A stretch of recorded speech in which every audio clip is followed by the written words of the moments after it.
দেখো বন্ধুরা, জল নিয়েছি এই যে ইডলি প্যানে, আর এর উপর রেখে দেবো একটা থালা। আর এই যে আমলকি দেখছো আমি এটা ভাপিয়ে নেব। আমলকি খাওয়া খুবই ভালো, আর ঠান্ডা গরম সবসময়, আর ঠান্ডার সময় তো খুবই ভালো। এই জন্য আরও আছে, আজ কিছু করব আর কাল কিছু, আর কি করব তোমাদের দেখাবো, কিভাবে রাখবো কিভাবে। দেখো বন্ধুরা, এই যে আমলকি আমি কিন্তু ভাপ দিয়ে নিয়েছি। এবার একটু চাকু দিয়ে 2-3 জায়গা কাট লাগিয়ে নেব। আর আমি আচার তৈরি করব, এই জন্য আমি হলুদ লবণ মাখিয়ে উপরে রোদে শুকাতে দিয়ে আসবো। তারপর যেটা করব তোমাদের পরে দেখাবো।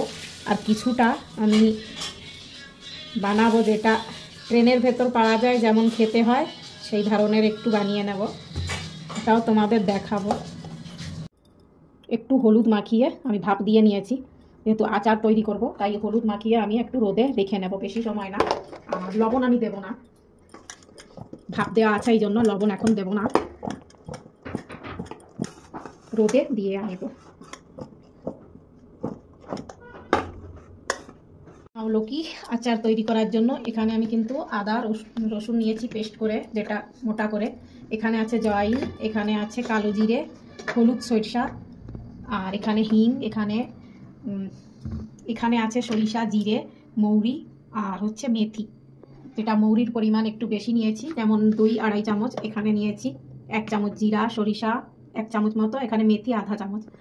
আর এখানে নিয়েছি শুকনো লঙ্কা পাউডার, কালো লবণ, আর এখানে রসুন আছে যেটা ভাপ দেওয়া, কাল ভাপ দিয়েছিলাম, রোদে দিয়েছিলাম। আর এখানে কাঁচা লঙ্কা আছে, তারপরে দেখাচ্ছি বাকি মশলা। আমি একটু রোস্ট করে নেব, কড়াই আমি বসিয়ে নিয়েছি। জিরে আর মৌরি,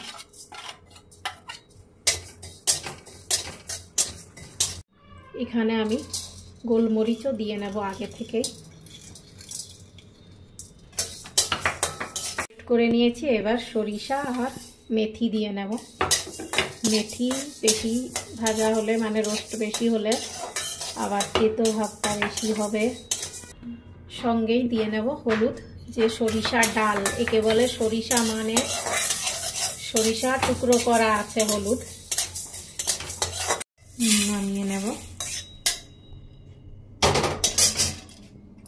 আমি কিন্তু মোটা মোটা করে পাউডার করে নিয়েছি, একদম মিহি পেস্ট করিনি কিন্তু আমি।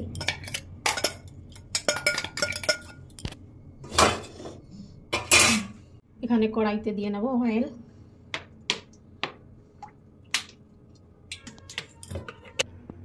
অয়েল গরম হওয়ার পর দিয়ে নেব একটু জয়িন। এবার দিয়ে নেব যেটা হচ্ছে আদা আর রসুন পেস্ট করে নিয়েছিলাম।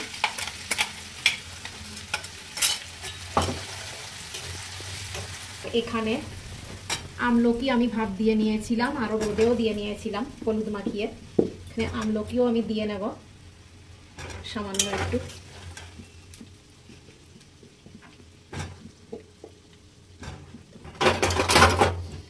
এখানে আমলকি দেওয়ার পর এখানে আমি দিয়ে নেব রসুন, যেটা ভাপ দেওয়া ছিল,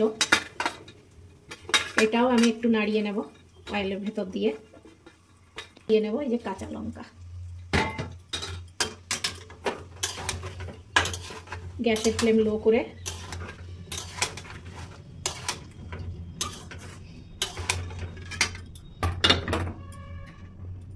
একটু হিংও দিয়ে নেব।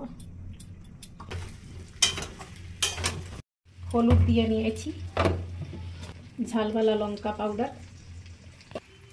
এবার দিয়ে নেব লবণ।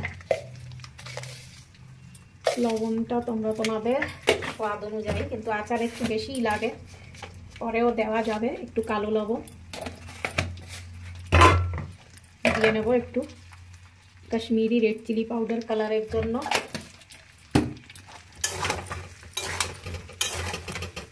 এবার গ্যাসের ফ্লেম অফ করে নেব, কালো জিরে দিয়ে নেব, আর সঙ্গে মশলা অ্যাড করে মিক্স করে নেব। অয়েল আমি আবার গরম করে পরে আচারে দিয়ে নেব, আগে আমি মশলা মিক্স করে নিই।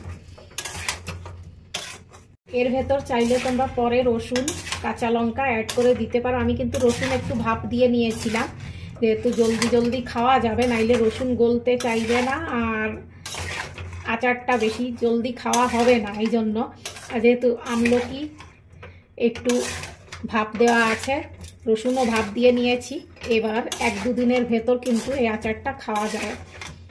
চাইলে আজকেও খেতে পারো, কোনো ব্যাপার না। আর আমি পরে আবার কিন্তু এর ভেতর রসুন আর কাঁচা লঙ্কা অ্যাড করব। এখন সময়ের অভাবে কাল আমি একটু দিয়ে রেখেছিলাম, এই জন্য এখন তৈরি করে নিয়েছি। এবার আমি একটা কাচের জারে রেখে নেব, তারপর অয়েল আবার গরম করে এর সঙ্গে মিক্স করে নেব।